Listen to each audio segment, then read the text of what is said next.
কিসসা সিরিজের যে ভিডিওগুলা করছি ওটার মধ্যে কিছু প্রশ্ন আছে, তো সেই প্রশ্নগুলা এবং কিছু মন্তব্য আছে, সেই মন্তব্যগুলোর উপরে কিছু আলোচনা করব।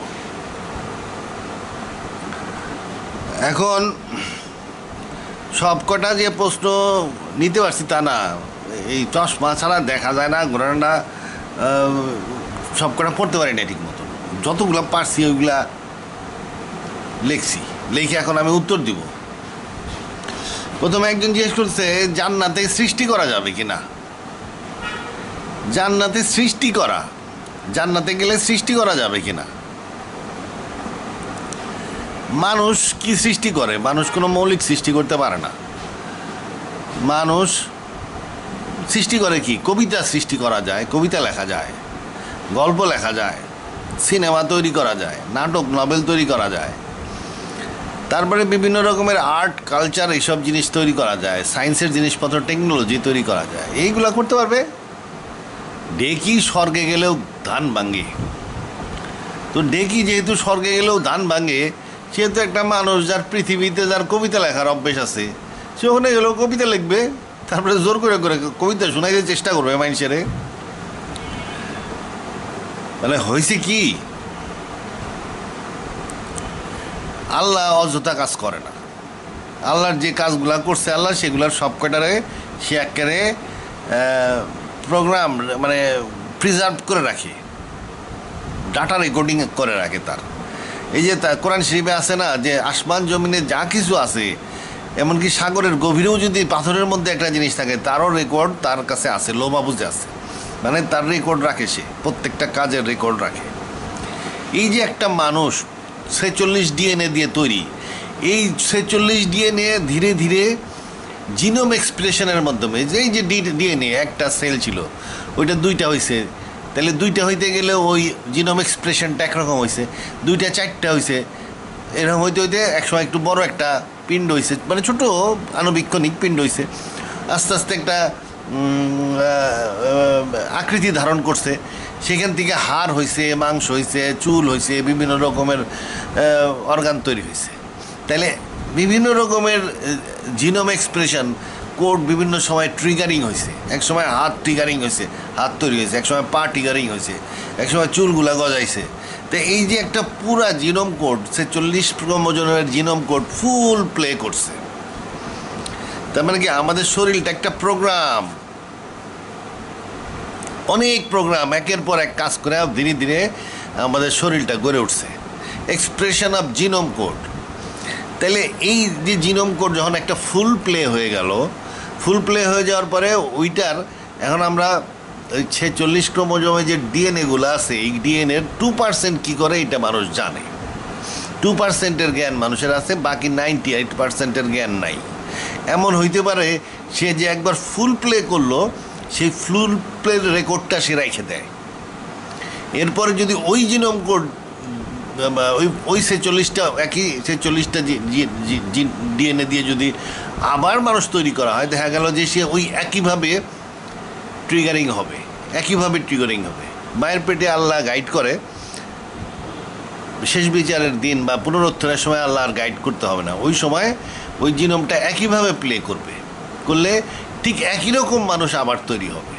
আমি এখন যেরকম ঠিক তখনও সেই রকম একটা মানুষ হিসাবে তৈরি হব। তারপরে আছে আমার নফসও এই আমার রিজারেকশন বা পুনরুত্থানের সময় নফসও সাহায্য করবে।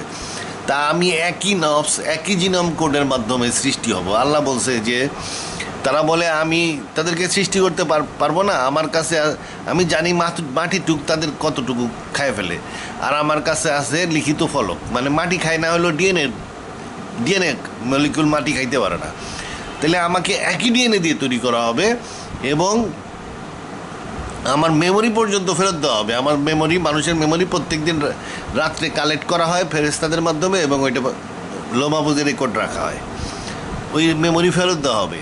তাহলে আমার একই ডিএনএ দিয়ে তৈরি করা হলো, পৃথিবীর ডিএনএ একই। এমনকি কোরআনে বলছে তোমার প্রিন্ট মিলে যাবে, এই সেম প্রিন্ট হবে। তার মানে আমি হুবহু একই মানুষ হব, হয়তো একটু বড় হব, আমার শারীরিক ত্রুটিগুলা হয়তো মেরামত করে দেওয়া হবে, কিন্তু বাকি জিনিস একই রকম। শারীরিক কোনো ত্রুটি থাকলে হয়তো মেরামত করে দেওয়া হলো, কিন্তু মানুষ হিসাবে আমি সেম টু সেম মানুষ, এবং এমনকি ফিঙ্গারপ্রিন্ট পর্যন্ত মিলবে, একই ডিএনএ দিয়ে আমাদেরকে আবার পুনরায় সৃষ্টি করা হবে এবং মেমোরি রিটার্ন করে দেওয়া হবে। তাইলে যদি মেমোরি রিটার্ন করা হয় আর আমি যদি একই ডিএনএ দিয়ে তৈরি করা হয় আর আমাদের যে নবস একই নবস যদি ফেরত দেওয়া হয়, তাহলে আমার প্রেরণা সব কিছু এক হবে। তাইলে আমি যদি বেঁচতে যাইতে পারি, তাহলে প্রথম কি কাজটা করব বলে আপনার মনে হয়? প্রথম আমি কি কাজ করব যে নিশ্চয়ই লৌহ মাহফুজে আমার সাইন্টিফিক তফসিলের কপিটা আছে, কারণ এর ভিতরে আমি কপি টপি করে রাখি কয়েকটার মধ্যে। তা এখন এইটার মধ্যে তো গেছে পৃথিবীর থেকে ধ্বংস হয়ে, তাহলে লৌহ মাহফুজেও এই কপিটা থাকার কথা। ওখান থেকেও চেষ্টা করবো ডাউনলোড করার জন্য। ডাউনলোড কইরা আমি আবার আপডেট করব, আপডেট কইরা তারপরে আমি ইন্টারনেটে বা বই প্রিন্ট করে বেচতে যাই ছেড়ে দেবো, এবং মাইন্ড ছেড়ে যায় কব এই যে দেখ, এই যে আমি কইছিলাম ঠিক হয়েছে কিনা। যার ওই যে কিছু লোক কবিতা লিখা যারে পাইবো এরে ধরে ধরে শোনার চেষ্টা করবে, আর আমি তখন আবার এইটা নিয়ে যায় খারাপ মধ্যে এই যে কইছিলাম না, এই যে এই পয়েন্টে আমার যুক্তি ঠিক আছে কিনা। তা আর এখন তো পৃথিবীতে আছে মাত্র 8 বিলিয়ন লোক, 800 কোটি 900 কোটি লোক, আর তখন জান্নাতে মনে করেন 200 কোটি লোক অ্যাট এ টাইম, 200 বিলিয়ন লোক, মানে মানব জাতির অর্ধেক জান্নাতে। এবং তাদেরকে মধ্যে প্রচার করতে হবে সাইন্টিফিক তফসির অফ দ্য কোরআন, প্রমাণ করতে হবে যে যা কইছিলাম ঠিকই কইছিলাম। তাইলে দেখি স্বর্গে গেল ধান ভাঙে। তাইলে এখন যে লোকটা যা করতেছে, বাঙালি মনে করেন চোরের খনি, এখান থেকে কিছু লোক যাবে, দেখা যাবে যে যে বাড়িতে যাইতেছে এই বাড়ির জিনিসপত্র আড়াই যেতেছে, বুঝছেন না? মানুষ জান্নাতেও কিন্তু একজন আর বেড়াইতে যাবে, এক জায়গার থেকে আর এক জায়গায় বেড়াইতে যাবে, হয়তো এক গ্রহের থেকে আর এক গ্রহ। জান্নাত তো ছোট নিম্ন স্তরের জান্নাতি, উচ্চ স্তরের জান্নাতিদেরকে নক্ষত্রের মতন দেখবে, মানে মঙ্গল গ্রহ একটা নক্ষত্র। সবচেয়ে ছোট জান্নাতির এলাকা হবে পৃথিবীর 10 গুণ, মানে সবচেয়ে ছোট দরিদ্র জান্নাতি বৃহস্পতি গ্রহের সমান একটা গ্রহ পাবে, এবং সে দূরে দেখবে ওই দেখা যায় আর একটা গ্রহ নক্ষত্রের মতন জলজল করতেছে, ওখানে সলিমুদ্দিন থাকে। যাই সলিমুদ্দিনের কাছ থেকে ঘুরে আসি, গেল সলিমুদ্দিনের কাছে গেল, আসার সময় দেখা গেল যে সলিমুদ্দিনের 2-3টা গ্লাস আড়াই গেছে। জিনিস এই দেখি স্বর্গে গেল ডান ভাঙ্গে। তা আল্লাহ তো বেশি কিছু কয় নাই, ওই ইমান একটু থাকলেই আর 2-1টা সৎ কাজ করলেই আর কথা নাই, জান্নাতে ঢুকে গেল। মনে করেন দরিদ্র অবস্থায় সবথেকে ছোট জান্নাতি বৃহস্পতি গ্রহের 10টা সমান পাইছে আর কি। তা পাই এসে জান্নাতে যায় কি করবে? পৃথিবীতে যা করছে এনতে অন্তে এই একই কাম করতে থাকবে। ক্যারেক্টার চেঞ্জ হয় না, মানুষ চেঞ্জ হয় না, মানুষের একই ডিএনএ দিয়ে তৈরি, একই নবসের মানুষ, এই কোনো কিছু চেঞ্জ হবে না তার। পৃথিবীটা আগে আদম আসার আগে কত ভালো ছিল। আদম এসে নানান রকমের নাটক, নভেল, মারামারি, গোলমাল, তো রবীন্দ্রনাথ, তো হিটলার, কত পদের লোক আসলো, কত রকমের নাটক নভেল চলতেছে, মানুষ আসলে এগুলো শুরু হয়ে যায়। জান্নাতে কোনো ডিফারেন্স কিছু নয়, একই জিনিস। তাহলে জান্নাতে সৃষ্টি করতে হলে কি ওই কবিতা লিখবেন নাকি কে কি সৃষ্টি করবে সেটা তার ক্যারেক্টারের উপরে নির্ভর করে। আর জান্নাতে ইন্টারনেট আছে, এটা অনেক হাদিস থেকে বোঝা যায় যেটা ইন্টারনেট টাইপের জিনিস। কারো দেখতে চাইলে সাথে সাথে 3D ভিশন সামনে চলে আসবে।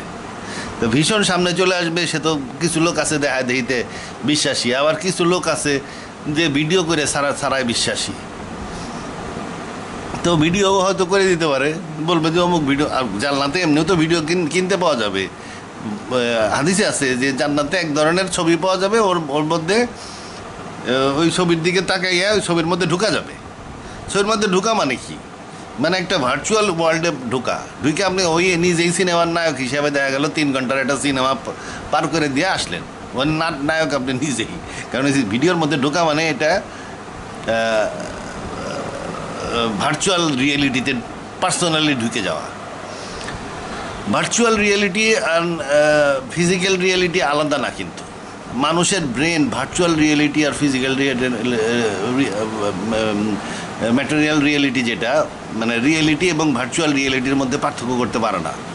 মানে আপনি যদি চোখ বন্ধ করে যদি মনে মনে চিন্তা করেন যে 11 তলা বিল্ডিংয়ের কোনায় বসে রয়েছেন, নিচের দিকে পাও ঝুলায়, তারপরে নিচের দিকে তাকায় ওই নিচে ফুটপাত, দেখবেন যে আপনার ভয় লাগতেছে, কিন্তু জিনিসটা কি আপনি কল্পনা করতেছেন তা সত্ত্বেও ভয় লাগতেছে, কারণ ওই কল্পনার যে ভার্চুয়াল রিয়েলিটিটা ব্রেনে প্লে করতেছে যে আপনি 11তলা বিল্ডিংয়ের ছাদের কোনায় বসে আছেন, ওই কল্পনা আর যে সত্যিকার বসে থাকা, এই দুইটার মধ্যে পার্থক্য করতে পারে না মানুষ।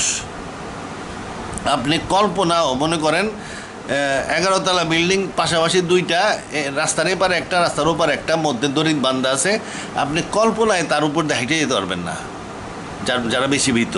কারণ হইতেছে কি, সে কল্পনাতেও ভয় পাবে। মানুষ ভার্চুয়াল রিয়েলিটি, কারণ মানুষের কল্পনা তো ভার্চুয়াল রিয়েলিটি। তা এখন একটা লোকরে যদি ওরকম কম্পিউটার দিয়ে সিস্টেম করে সে যদি ভার্চুয়াল রিয়েলিটিতে ঢুকে যায়, সে ফুললি মনে করবে যে সে ওই সিনেমার নায়ক হিসাবে পুরোটা কাটাই দিয়ে চলে আসলো আর কি। তা যাই হোক, সেগুলো তো ভেস্তে আসেনি। অনেক মানুষ আবার দেখা যাবে নিজেই সিনেমার ডাইরেক্টর হয়ে বসে রয়েছে। জান্নাতে সৃষ্টি করা যাবে না, কেন? জান্নাত পৃথিবীর মতনই একটা জায়গা, তবে পৃথিবীতে মাত্র 800 মিলিয়ন লোকের কাছে আপনার ফোকাস, আর ওইখানে 200 বিলিয়ন লোকের ফোকাস, মানে গ্রাউন্ডটা অনেক বড়, এরেনা অনেক বড় হয়ে যাবে, এবং সিস্টেম এবং ফ্যাসিলিটিস অনেক বেশি থাকবে। পৃথিবীর চাইতে ব্যস্ত অনেক উন্নত, সবসময় এটা চিন্তা রাখতে হবে। আচ্ছা, আর একটা প্রশ্ন ছিল নামাজ এবং আধ্যাত্মিকতার উপরে। নামাজ দুই রকম, একটা হইল সামাজিক নামাজ, আকিমুস সালাত, অনেকে জাকাত সম্বন্ধেও বলছে, তা দুইটা একসাথে বলে দিই। আকিমুস সালাত অতুত জাকাত, এটা অনেকবার বলা হয়েছে।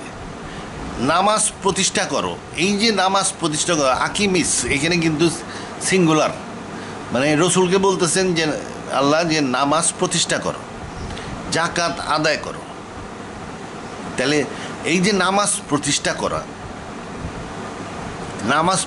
করা মানে হলো মসজিদে নামাজ প্রতিষ্ঠা করা। রসুল্লাহ কী করছেন? হযরত বেলালরে বলছেন আজান দাও, বেলাল আজান দিয়েছেন। আজান দেওয়ার পরে লোকজন আসছে, সমবেত হয়েছে, জামাতবদ্ধভাবে সবাই লাইন দিয়ে দাঁড়াইছে। দাঁড়ানোর পরে রসুল্লাহর নেতৃত্বে নামাজ পড়ছেন। এইটা হইলো মসজিদে নামাজ প্রতিষ্ঠা করা হইলো। এই নামাজ প্রতিষ্ঠা করার মূল উদ্দেশ্য কি? রসুল্লাহ সূরা পড়তেছেন, মানুষ শুনতেছে, তাহলে ওখান থেকে শিক্ষা গ্রহণ হচ্ছে তাদের। তারপরে রসুল্লাহ সাল্লাল্লাহু আলাইহি ওয়াসাল্লাম যখন বক্তৃতা দিচ্ছেন, ওয়াজ করতেছেন, মানুষ শুনতেছে, ওখান থেকে তাদের শিক্ষা হচ্ছে। আবার রসুল্লাহ হয়তো মিম্বারে বসে আছেন, লোকজন জিকির করতেছেন, তাদের আধ্যাত্মিক উন্নতি হচ্ছে। আবার হয়তো কিছু লোক কোরআন শরীফ নিয়ে ছোটো ছোটো গ্রুপ হয়ে কোরআন শরীফ নিয়ে আলোচনা করতেছেন। এখনও মদিনার মসজিদে দেখবেন ছোটো ছোটো গ্রুপ হয়ে মানুষ আলোচনা করে।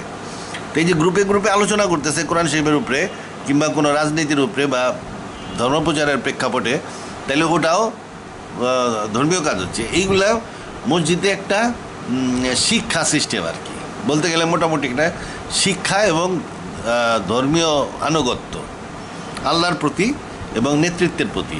এই যে শিক্ষা এবং ধর্মীয় আনুগত্য প্রকাশ হলো, এটা হলো সালাত প্রতিষ্ঠা করা হলো। এই মসজিদের নামাজটা হলো ফরমাল, একদম সেট সিস্টেম আছে। রসুল্লাহ যেভাবে মদিনায় নামাজ পড়াইছেন সেটা এখনও আছে, এখনও ঠিক একইভাবে মদিনার মসজিদে নামাজ পড়ানো হয়, ওইভাবেই সমস্ত মসজিদে নামাজ পড়তে হবে। এটা হলো রসুলের মসজিদে। অথবা হজরত আলীর মসজিদ আছে যেখানে ইরাকে, সেখানে নামাজ প্রতিষ্ঠা করছেন, ওইখানে যেভাবে উনি নামাজ পড়াইতেন ওইভাবেই নামাজ এখনও সব জায়গায় পড়াইতে হবে। এটা হলো ফরমাল নামাজ। এই ফরমাল নামাজ কিন্তু মূলত আধ্যাত্মিক উদ্দেশ্য না। এই ফরমাল নামাজ হলো জামাতবদ্ধ সালাত প্রতিষ্ঠা করার নামাজ। এটা সালাত প্রতিষ্ঠা করা, এর জন্য কি জ্ঞান অর্জন করতে হবে? সালাত প্রতিষ্ঠা করতে হবে, সামাজিক সিস্টেম প্রতিষ্ঠা করতে হবে। সামাজিক সিস্টেম কি? মসজিদ ভিত্তিক সমাজ। এটা মসজিদের ইমাম, গ্রামের ইমাম, এবং মসজিদ সে কী হবে? মসজিদ থেকে গ্রামের বিভিন্ন জিনিস, এই যে বিভিন্ন রকমের কাজকর্ম 5 জনের সাথে মিলিত হয়ে সম্মিলিতভাবে 5 মুরব্বীর সাথে আলোচনা করে সিদ্ধান্ত নিবে, এবং ওই গ্রামের বিভিন্ন হিতকর কাজ, বিভিন্ন রকমের কাজ সে দেখাশোনা করবে। তো হিতকর কাজের মধ্যে মূলত মানুষ যেন ঠিক পথে থাকে, সেটাই হলো মূল কাজ। রাস্তাঘাট মূল কাজ না, কৃষিকাজ মূল কাজ না। মূল কাজ হলো মানুষ যেন ভালো থাকে, ধার্মিক থাকে, নেশাগ্রস্ত না হয়, অন্যের পরিবারের উপরে যেন চুরি ডাকাতি না হয়, যেন অন্যের পরিবারের শান্তি শৃঙ্খলা নষ্ট না করে। এই সব কাজ মানুষ হইতেছে ধর্মের মূল কাঁচামাল, এদেরকে ঠিক রাখার কাজটা করে মসজিদ থেকে। মসজিদ ভিত্তিক সমাজ ব্যবস্থা, যার ইমাম মসজিদের ইমাম, এবং উনি পাঁচ মুরব্বির সাথে আলোচনা করে বিভিন্ন সিদ্ধান্ত নেন। এই যে মসজিদের মধ্যে নামাজ প্রতিষ্ঠা হইল, তাহলে মসজিদের মধ্যে ক্ষমতা প্রতিষ্ঠিত হইল, মসজিদের মাধ্যমে সমাজে ইসলাম প্রতিষ্ঠা হইল, মসজিদের মধ্যে সমাজে ইসলাম প্রতিষ্ঠা হইল, এইটা হইল আকিমুস সালাত। আর মসজিদেই জাকাত দিতে হবে। জাকাত রসুলের সময় কোনো সাহাবি কিন্তু ডাইরেক্ট জাকাত দিয়ে দিতেন না, মানে শাড়ি কিনা বিতরণ করে দিলেন, এরকম কখনো হয় নাই। কিংবা সাহাবি ডাইরেক্ট নিজের জাকাত দিয়ে দিলেন, এরকম হয় নাই। সাহাবিরা জাকাত দিতেন রসুলের কাছে, মসজিদের ইমামের কাছে। রসুল তখন ওইখানে মসজিদ, মনে করেন দূরে একটা গোত্র আছে, সেখানের যে সাহাবি যারা জাকাত দিতেন, ওই গোত্রের যে মসজিদ, সেই মসজিদ থেকে জাকাত আসতো রসুলের কাছে। তাহলে জাকাত মূলত কি মসজিদে দিতে হয়, মসজিদ থেকে এটা খলিফার কাছে যায়। ওই রসুলের সময় রসুলের কাছে যাইতো, আর এখন গেলে যাইতে হবে খলিফার কাছে। আচ্ছা, যেহেতু খলিফা নাই তাহলে মসজিদেই থাকবে। এখন এই মসজিদের ইমাম এইটা আরও গ্রামের 5 জন মুরব্বীর মাধ্যমে আলোচনা করে এই জাকাতটা দুস্থ মানুষ, ওই কোরআনে বলা আছে কারা কারা প্রাপ্য তাদেরকে দিতে হবে। এই গরিব মানুষ, পথচারী, আরও কয়েকটা কিসিম আছে, এদেরকে দিতে হবে। এই হলো জাকাত দেওয়ার সিস্টেম। শুধু একটা ক্ষেত্রে মসজিদে না দিলেও চলে, সেটা হলো কিছু একটা অংশ দেওয়া যায় ইয়েদেরকে, আত্মীয় স্বজনদেরকে। তা আত্মীয় স্বজনের অংশটা ওই মসজিদের ইমামকে বলতে হবে যে আমার জাকাত তো 5,000 টাকা হয়, 2,000 টাকা আমি অমুক আমার আত্মীয় গরিব তাকে দিছি, বাকি 3,000 মসজিদে দিলাম। পুরা জাকাতের হিসাব পুরাটাই মসজিদের ইমামকে দিতে হবে। আচ্ছা, যেহেতু জাকাত ব্যক্তিগতভাবে সাহাবীরা দেন নাই, আমরা দিলেও হবে না, এটা মসজিদে দিতে হবে। আকিমুস সালাত অতুজ জাকাত, দুইটাই মসজিদে। তাহলে হ্যাঁ, আর একটা জিনিস কি, জাকাতের যে রেট ফুকার শাস্ত্রের মাধ্যমে আসছে, কিংবা রসুলের সময় যে রেট ছিল, কিংবা আবু বকর ওমরের সময় যে রেট ছিল, এই রেটের কোনো ভিত্তি নাই, ভিত্তিহীন রেট। এই রেট, এটা হইল কোরআনে আল্লাহ জাকাতের রেট নির্ধারণ করেন নাই, অতএব ওই রেট চলবে না। ইমাম যদি এখনকার যদি খলিফা থাকতো, খলিফা যে রেট নির্ধারণ করে দিত, সেই রেটটাই হলো রেট। যেমন ইরানে ইমাম খোমেনি বলছে যে যা পারো দাও, ব্যাস ওইটাই রেট। আমাদের দেশে তো খলিফা নাই, আছে মনে করেন একটা গ্রামের ইমাম বললো যে যা পারেন দেন, ঠিক আছে। কিংবা গ্রামের ইমাম 5 জন মুরব্বীর সাথে আলোচনা করে সিদ্ধান্ত নিল যে গরিব মানুষ 100 টাকা, মধ্যবিত্ত 300 টাকা, বড় লোক 500 টাকা, ওই রেট ইমাম ঠিক করবে। ওই রেট চলবে না। ওই যে 40 ভাগের 1 ভাগ এনতে দিতে হবে, ওনতে দিতে হবে, নানান রকমের একটা বিশাল বিধিগিস্তি হিসাব নিয়ে এসে হাজির হয়েছে। ওই হিসাব কোনো দরকার নেই।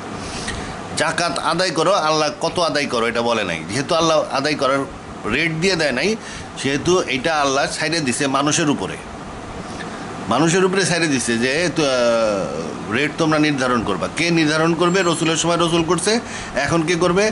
এখনকার ইমাম, মানে খলিফা করবে। খলিফা নাই তাহলে কে করবে? গ্রামের মসজিদের ইমাম করবে, 5 জন মুরব্বীর সাথে আলোচনা করে রেট নির্ধারণ করবে। ওই রেটে সবাই জাকাত দিবে। ওই জাকাতটা কোরআনের হিতকর কাজ যেগুলা মনে করেন তারা মনে করে সেইগুলা খরচ করবে, এবং এই কোন কোন খাতে খরচ হবে এটা ওই ইয়েতেই লেখা আছে, কোরআনে লেখা আছে। তাইলে আমি বললাম আকিমুস সালাত এবং জাকাত সম্বন্ধে আমি বলে দিলাম। অনেকেই প্রশ্ন করেন, বাকিটা আপনারা চিন্তা করে বাইর করে নিয়েন। আর হইল আধ্যাত্মিক উন্নতিরও একটা নামাজ আছে, সেটা হলো তাহাজ্জুদ নামাজের কিন্তু আবার সিস্টেম, ওই মসজিদে যে নামাজ পড়ে না, একেবারে এরকমভাবে মনের মধ্যে নানান চিন্তার মধ্যে ফাইটিং চলতেছে, হ্যাঁ, ওই মেন্টাল জিমন্যাস্টিক চলতে আছে আর কি মনের মধ্যে। এই সব নামাজ হলো আকিমুস সালাতের নামাজ। আপনি যখন আধ্যাত্মিকের নামাজ পাবেন, তাহাজ্জুদের নামাজ আপনার মনের শান্তি সহ পড়তে হবে, এবং আপনার ওইটার মধ্যে ওই নামাজের সময় নামাজের বিভিন্ন ওই যে রসুলদের দেখবেন যে বলে যে নামাজের সময় উনি বাচ্চা কোলে করে রাখতেন, নামাজের সময় হাঁটা চলাও করতেন, হয়তো ঘন্টার পর ঘন্টা করার শিব পরে তারপরে একটা সিজদা দিতেছেন। উদ্ভট নামাজের পদ্ধতি পাওয়া যায়। এইগুলা কি রাসূলুল্লাহ ঘরে ব্যক্তিগত নামাজের যে হাদিসগুলা ওইগুলো আমরা শুনি। ব্যক্তিগত নামাজ ব্যক্তিগত পদ্ধতিতে পড়লেই হয়। নামাজের নিয়ম হইল কি, কিছু ওই ফাতিহা পড়া একটু কোরআন শরীফ পড়া আপনি বসে বসে জিকির করতেছেন, অনেকক্ষণ ঘন্টার পর ঘন্টা জিকির করতেছেন, জিকির করে 2টা সেজদা দিয়া রুকি করে সেজদা দিয়া আপনি দোয়া টোয়া শুরু করলেন, ওই নামাজ হইতেছে। কিন্তু আপনার ব্যক্তিগত নামাজ এই ব্যক্তিগত পদ্ধতিতে করা যায়। রাসূলুল্লাহ বিভিন্নভাবে নামাজ পড়ছে। মনে করেন বাইরে থেকে একটা লোক ডাক দিল, ওখানে যায় তার কথা টথা কয়ে উত্তর টত্তর দিল, হয় নামাজ পড়তেছি রে, আপনার ডিস্টার্ব করিস না, বাড়ি জায়গা, কালকে সকালে আসিস, কয়টয়ে আইসা আবার কিন্তু নামাজ আপনার চলতেছে। আপনার কিন্তু দরজায় যায় তার সাথে কিছু কথা কয়ে আবার যায় নামাজে খাড়ায়, ওই নামাজই চালাই যেতেছেন। এগুলো ব্যক্তিগত নামাজ। রাত্রের নামাজ, তাহাজ্জুদ নামাজ, আধ্যাত্মিক উন্নতির নামাজ, এটা মনের শান্তির সাথে করতে হবে। মনের শান্তিতে যতক্ষণ আপনার করতে ইচ্ছা করে, আপনার যে কাজটাই বেশি ইচ্ছা করে, অনেকের জিকির ভালো লাগে, অনেকের কোরআন পাঠ ভালো লাগে, ওদের কিছুই ভালো লাগে না, যাই নামাজ বিছায় চুপচাপ বসে থাকতে ভালো লাগে। যাই ভালো লাগে সেইটাই করতে থাকবেন। নামাজ পড়ে আল্লাহ আকবার করে যাই নামাজে খাড়ায় যা ভালো লাগে, মনে শান্তি লাগে, ওইভাবে আপনি তাহাজ্জুদ চালাইতে থাকেন ঘন্টার পর ঘন্টা। ওইটা আপনার আধ্যাত্মিক উন্নতির নামাজ। এমনকি সূরা ফাতিহা পড়া 2 লাইন আয়াত পড়া আপনি মুরাকাবা শুরু করলেন, নামাজ চলতেছে। মুরাকাবা আপনার যে ইবাদতটা ভালো লাগে সেইটা করতে থাকবেন। কিংবা জিকির করতে ইচ্ছা করে জিকির করলেন, কিংবা কিছুই ভালো লাগে না, আপনি কোরআন শরীফ বসে বসে কোরআন শরীফ পড়তে ভালো লাগে, ওইটা করতে থাকেন। যেটাই করবেন এই কোরআন পাঠ এবং জিকির এই দুইটার একটা, কিংবা আধ্যাত্মিক চিন্তা যেটাই করেন না কেন, ওইটা উজু করে নামাজ বিছায় পূর্ব পশ্চিম মুখে হইয়া বইসা আপনি এই যে এইগুলা করতেছেন, এইগুলা সব হইতেছে আধ্যাত্মিক উন্নতির নামাজ। ওই নামাজ কিন্তু আকিমুস সালাত না, মসজিদের নামাজ না। মসজিদের নামাজের একই সিস্টেম ফলো করতে হবে। সেই সিস্টেমটা হলো মদিনার মসজিদের সিস্টেম। রাসূলুল্লাহ যেভাবে করেন, মসজিদে তো অনেক রকমের লোক থাকে, আপনি কি বিভিন্ন সময়ের একটা কমন সিস্টেম, সেটা কি মদিনার মসজিদের সিস্টেম ফলো করতে হবে। এখন দেখে আসেন যে মদিনার মসজিদে সেই সিস্টেম হলো আকিমুস সালাতের নামাজ, ফরমাল নামাজ। ওইখানে কোনো 2 নাম্বারে এদিক ওদিক চলবে না। আর আধ্যাত্মিক উন্নতির নামাজ যেটা জিজ্ঞেস করছেন, সেটা হলো তাহাজ্জুদ নামাজ, যেটা যেমনি সেমনি পড়েন, গা চেয়ারে বসে বসেও পড়তে পারেন। আচ্ছা, তাইলে এই যে নামাজের সম্বন্ধে অনেকে প্রশ্ন জিজ্ঞেস, এগুলো সব আমার মতামত। আপনার অরিজিনাল যদি জানতে চান তাইলে বরিশাল্লা হুজুরের যে বক্তৃতা ওইটা শুনেন। উনি অরিজিনাল কথা বলেন, সাক্কা লোক 2 নাম্বারই কথা উনি বলেন না। আমি মূর্খ লোক, ধর্মীয় ব্যাপারে অত জানি না, আমার যুক্তিতে যা আছে এইটা আমি বলি। শুনতে চাইতেছেন দেখে বলতেছি, এটা কিন্তু ধর্মীয় রেফারেন্স না। শুনবেন ওই হুজুরের কথা, উনি তফসিরকার, একজন বিরাট তফসিরকার, উনি আপনাকে সঠিকটা বলবে। এর আগের ভিডিওতেও বলছি। তাহলে নামাজ সম্বন্ধে বলে দিলাম, জাকাত সম্বন্ধে বলে দিলাম, আধ্যাত্মিক নামাজ সেটাও বললাম।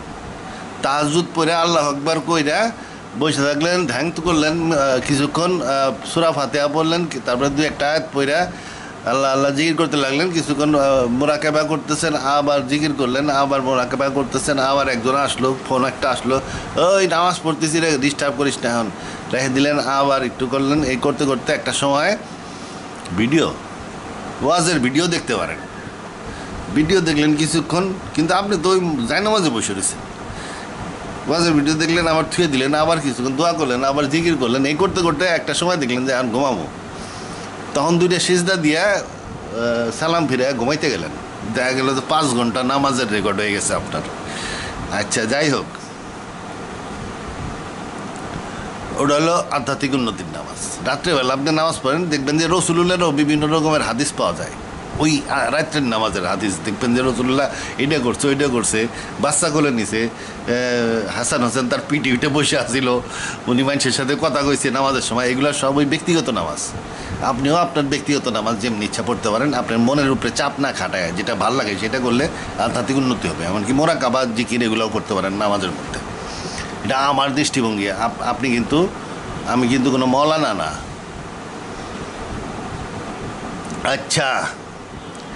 ট্রেনে চড়ার আয়াত আছে কিনা, ট্রেনে চড়ার আয়াত আছে কিনা উনি বলতে যাচ্ছেন যে সায়েন্স টাইন্স সব ওনারা আবিষ্কার করছেন, যার ফলে আমরা এখন কোরআন শরীফ আল্লাহরা হইলো থাকতে হবে, ওই উঠে মুঠে চড়তে হবে, ঘোড়া টোড়ায় চড়তে হবে, এইগুলো আর কি।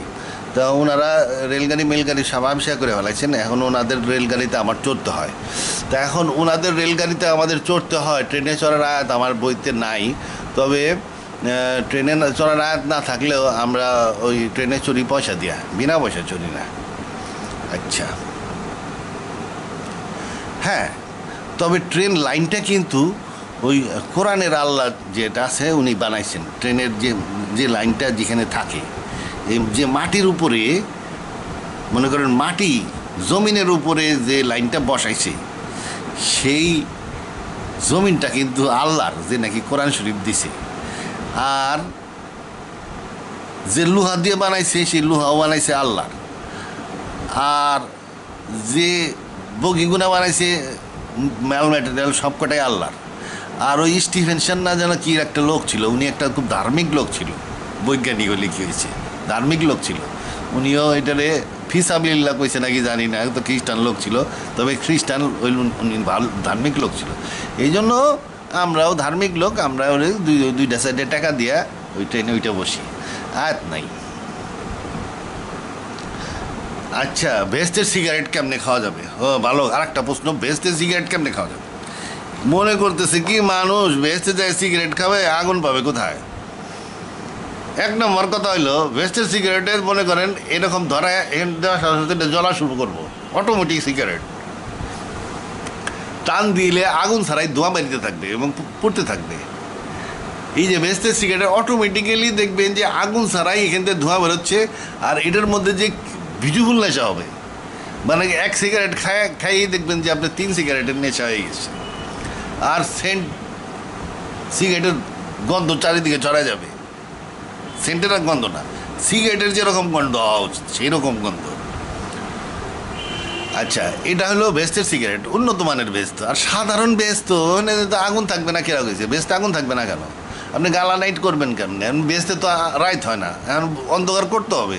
কইরা মনে করেন একটা বারবিকিউ রাত্রেবেলা হবে, ওখানে কাঠমাট জ্বালায়া শীতের রাত্রে বারবিকিউ পার্টি হচ্ছে, সামনে একটা ইয়ে করা, বনফায়ারের অ্যারেঞ্জমেন্ট করা হচ্ছে, আপনার 2-4টা দোস্ত বন্ধু আসছে, 4-5টা করে হুড়পড়ে নিয়ে। তা আপনি ওই বন্ধু বান্ধবদের সাথে আড্ডা মারতেছেন, ওই সময় একটা বনফায়ার করবেন, কাঠ লাকড়ি দিয়ে আগুন জ্বালাবেন এবং ওখানে বারবিকিউ খাওয়া হবে। এখন এর জন্য কী দরকার? অন্ধকার হওয়ার দরকার আছে, তো ওই সময় অন্ধকার বাই অর্ডার হবে। আর ভেস্তে জ্বালানোর উপযুক্ত কাঠও ভেস্তের বাজারে পাওয়া যাবে, যেগুলা ভেস্তের কাঠ, ভেস্তের আগুন জ্বলবে। ওই কাঠে দেখা যাবে কাঠই জ্বলতেছে, কাঠের জন্য নিচে যে কার্পেটটা আছে হিট আর জ্বলতেছে না, কারণ ওই কাঠটা ভেস্তের কাঠ, তাকে বানানো হয়েছিল বনফায়ারে জ্বালানোর জন্য। আপনি ভেস্তে যায় বারবিকিউ পার্টি করলে কয়লা পাবেন কোথায়? কয়লা নিশ্চয়ই আছে, কিনে নিয়ে আসতে হবে। ওই কয়লা এমন কয়লা যে ওই কয়লা যে ছাই হয়ে আবার আপনার একটা বুঝে গেছে, কারণ করে বারবার বুবারতে তল দিয়া, তা না।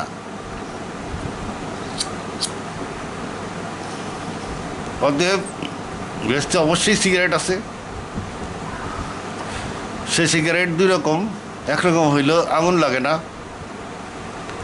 ধরায় টান দিলে জ্বলতে থাকে। আর এক রকম হইল কোনো ছেলে ওইটা ধরায় টান দিলে হবে না, যে কোনো হুড়পুরি ধরায় 2টা টান দিয়ে ধরায় দিলে তারপরে সেটাতে আগুন জ্বলে, তারপরে এটা খাওয়া যাবে। 3 রকম হইল আর এক রকম, সেটা হইলো আগুন দিয়ে ধরায়ও খাওয়া যাবে, ওটা হলো ভেস্তের আগুন। ওই আগুনে বেশি একটা ক্ষতি হয় না, ভেস্তের আগুন ধরায় খাওয়া যান, ভেস্তের লাইটারও পাওয়া যাবে। ভেস্টকে আপনার আল্লাহ বলছে যে দি বেস্ট, অকল্পনীয়।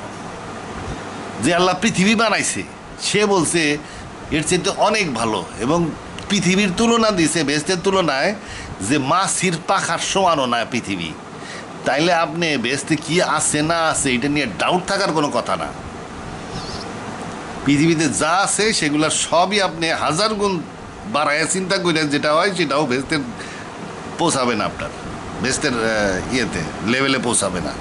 মানুষের চিন্তার অতীত জিনিসপত্র এখানে আছে, আর ওইখানে সিগারেট নাই। সিগারেট অবশ্যই আছে, কলকিও আছে, গাঁজাও খাওয়া যাবে, তো ভেস্টের গাঁজা অনেক ভালো।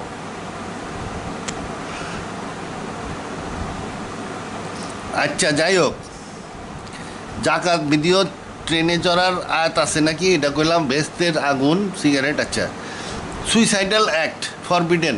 ও ওই সিগারেট ব্যাপার, সুইসাইডাল অ্যাক্ট, চিনি খাওয়া সুইসাইডাল অ্যাক্ট, তাহলে ওটাও তাহলে হারাম করতে হয়। ওগুলো ভুয়া কথাবার্তা। হারাম স্পষ্টভাবে কোরআনে রাখতে হবে। যদি কোরআনে না থেকে থাকে তাহলে ওটা হারাম না। বলবেন যে গাঁজা খাবো নাকি, খান গাঁজা, হারাম না। গাঁজা খাওয়া ভালো না, এটা আপনার আইনত দণ্ডনীয়, এটা সামাজিকভাবে নিষিদ্ধ। আল্লাহ নিষেধ করে নাই। আপনার যদি খাইবার ইচ্ছা করেন, আল্লাহর তরফ থেকে নিষেধ নাই, তবে আপনার বাপ বা ভাই বোন আত্মীয় স্বজন সামাজিকভাবে নিষেধ আছে। গাঁজা কেনা বেচা মনে হয় সরকারের আইনের বরখেলাপ, এটা আমাদের সামাজিক বন্দোবস্ত। তাই বলে যে আল্লাহ আপনাকে সর্বক্ষেত্রে এসে সব কিছুতে একটা গাইডেন্স দিবে তা না। আপনি 10 তলার ছাদের থেকে লাফ দিয়ে পড়লে মাটিতে পড়ে আপনি মারা যাবেন, কিন্তু আল্লাহ কোরআনে কোথাও বলে নাই যে 10 তলার ছাদ থেকে লাফ দিয়ে মাটিতে পড়া হারাম, এই কথা তো আল্লাহ বলে নাই। অতএব কোরআন অনুযায়ী আপনি 10 তলার ছাদের থেকে মাটিতে লাফ দিয়ে পড়তে পারেন, ওটা হারাম না। তবে আত্মহত্যা হয়ে যায়, যদি হয় আত্মহত্যার নিয়েতে যদি লাভ দেন তাহলে ওটা আত্মহত্যার গুনাহ হবে। কিন্তু আত্মহত্যার নিয়েতে লাভ দিলেন না, আপনি জাস্ট 10 তলার ছাদ থেকে লাভ দিলেন যে দেখি কি হয়, মানে এমন এক পাগল হইল, মনে করেন দিল, এটা হারাম না। এটা কোরআনে হারাম ঘোষিত করা হয় নাই। তার মানে কি আপনি 10 তলার ছাদ থেকে লাভ দিবেন? অবশ্যই দিবেন না। সেরকম কোরআনে সব কিছু, যে কোরআনে হলো ধর্মের গাইডেন্স যেটুক দরকার ওইটুক আছে, ধর্মীয় গাইডেন্স যেটুক দরকার ওইটুক আছে, তার বেশি নাই। সারা জীবনের আপনি রেলগাড়িতে চড়বেন কি চড়বেন না সেটা কোরআনে নাই, না নৌকায় চড়বেন কি চড়বেন না এটা কোরআনে নাই। ধর্ম ওইটুকু আছে। আমি এই যে অনেক লোক আছে যে সব কিছুর মধ্যে ধর্ম খোঁজে। আসলে কাজে সব কাজই গুনাহ বা সওয়াব হয়, তার মানে এই না সব কাজই ধর্মের একটা জেনারেল গাইডলাইন হলো কি, ভালো কাজ করলে সওয়াব হয়, খারাপ কাজ করলে গুনাহ হয়। তার মানে এই হিসাবে আপনার সমস্ত কাজে কি হয়, সওয়াব হবে নাহলে গুনাহ হবে, ওইটা ওই পলিসিতে। তার বলে যে একেবারে ধর্ম বলতে ভালো কাজগুলাকেই বোঝাবে আর খারাপ কাজগুলো সব অধর্ম হয়ে যাবে, এবং সেই অধর্মগুলোকে আপনি একটা লিস্ট বানাইয়া সবার মধ্যে ইনফোর্স করে থাকবেন, ওগুলো তো আল্লাহ করে নাই, অতএব আপনার ওপর করার দরকার নাই। সে যেটাকে খারাপ মনে করে যে সেটা তার জন্য খারাপ, আর সে যেটাকে ভালো মনে করে সেটা তার জন্য ভালো, যেহেতু আল্লাহ ওই ব্যাপারে কিছু বলেন নাই। যেটা আল্লাহ বলছে সেইটুকুই অর্পিত ধর্ম, ওইটার উপরে আমাদের আমল করতে হবে। বাকিটা একজন লোক ভালো মনেও করতে পারে। আপনি হয়তো সিগারেটকে খারাপ মনে করতেছেন, আপনি সিগারেট খেলে গুনাহ হবে, কারণ আপনি খারাপ কাজ করতেছেন। আর আমি সিগারেটকে খারাপ মনে করি না, অতএব আমার সিগারেট খেলে গুনাহ হবে না, বরং সওয়াব হইতে পারে। এইখানে সিদ্ধান্তটা আমার, এটা ভালো না খারাপ এই সিদ্ধান্ত আমার। কিন্তু মদ আল্লাহ নিষেধ করছে, অতএব মদ খাইলে আমাকেও নিষেধ করছে, অন্যকেও নিষেধ করছে, অতএব মদ খেলে আমার কিছু গুনাহ হবে।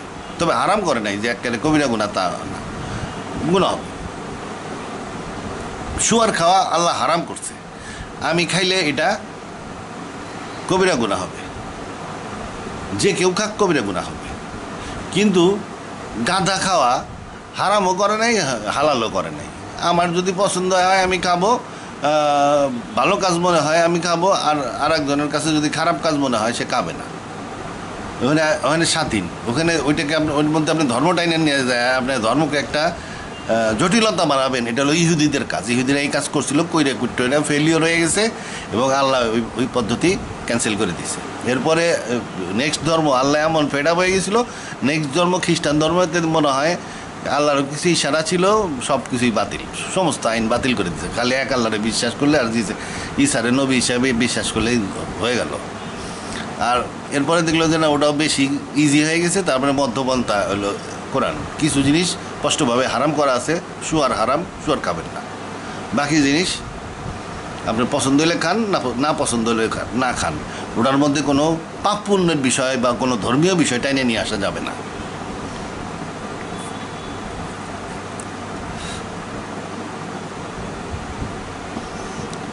মানে হরিণ খাওয়া হালাল, তো আপনি হরিণ খাইতে পারেন, কিন্তু বাংলাদেশ সরকারের আইন অনুযায়ী জঙ্গলের হরিণ মারা যাবে না। ওখানে গেলে যদি আপনি ধরা খান তাহলে জেলে চলে যাবেন। খাওয়ার জন্য আপনার প্রবলেম হয় নাই, কিন্তু সরকারের আইন আপনি বরখেলাপ করছেন, এই জন্য একটু সগিরা গুনাহ হইতেও পারে, আমি ঠিক জানি না। তবে এই সরকার তো ইসলামী সরকার না, অতএব সগিরা গুনাহ নাও হইতে পারে। দেখা গেল যে খালি জেলেই গেলেন, কোনো গুনাহ টুনা হইল না।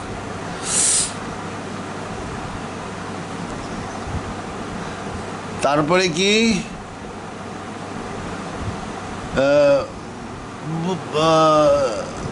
বুদ্ধ হিন্দু ধর্মের বিষয়ে কি বলে, বুদ্ধ হিন্দু ধর্ম সম্বন্ধে কি বলে, বেস্তের ব্যাপারে আর কি। বুদ্ধ, হিন্দু, জোরাস্ট্রিয়ান এগুলার আল্লাহর পলিসি একটাই, এক আল্লাহরে বিশ্বাস করতে হবে। কারণ হিন্দু ধর্মের মধ্যে অনেকে আছে সাবিয়ান, এক আল্লাহরে বিশ্বাস করে, এক মে বা দ্বিতীয় মে বিশ্বাস করে, তারা মূর্তি টুর্তি পূজা করে না। মূর্তি পূজা করলেও ওই মনে করে যে এইটার মাধ্যমে সে এক আল্লাহরে উপাসনা করছে, এরা সাবিয়ান হইতে পারে। জোরাস্ট্রিয়ানদের মধ্যেও মনে হয় সাবিয়ান ছিল। ওই সাবিয়ান হইলে এক আল্লাহরে বিশ্বাস করলে ম্যাপ আছে। এটাই একটা বলতে গেলে মূল পরীক্ষা পৃথিবীতে মানুষের জন্য, সহজ একটা পরীক্ষা, যে এক আল্লাহরে বিশ্বাস করবে সে জান্নাতে যাবে। পরকালে এক আল্লাহরে বিশ্বাস, পরকালের বিশ্বাস, এই দুই বিশ্বাস থাকলে এবং কিছু সৎ কাজ করলে সে বেস্তি। আর্ক অফ কোভেনেন্ট সম্বন্ধে কিছু বলছে না। আর্ক অফ কোভেনেন্ট সম্বন্ধে আলাদা একটা ভিডিও বানানো যাইতে পারে, কিন্তু আর্ক অফ কোভেনেন্ট ওই ইন্টারনেটে প্রচুর আছে। ইহুদিদের যে ওর মধ্যে মুসার লাঠি নাকি আছে, মান্না সালোয়ার নমুনা আছে, তারপরে ওই বইটা আছে। এটা জিনরা পাহারা দেয়, এটা গায়েব হয়ে গেছে। ফার্স্ট টেম্পল ধ্বংস হওয়ার পরে এটা গায়েব হয়ে গেছিলো। আবার যখন তালুত ক্ষমতায় আসলো, তখন আল্লাহ বললো যে আর্ক অফ কোভেনেন্ট আসবে। তারপরে ওই আর্ক অফ কোভেনেন্ট আসলো, আসার পরে আবার ইহুদিদের অনেক উন্নতি হইলো। তারপরে আবার সেকেন্ড টেম্পল ধ্বংস হইলো, আবার আর্ক অফ কোভেনেন্ট হারাই গেছে।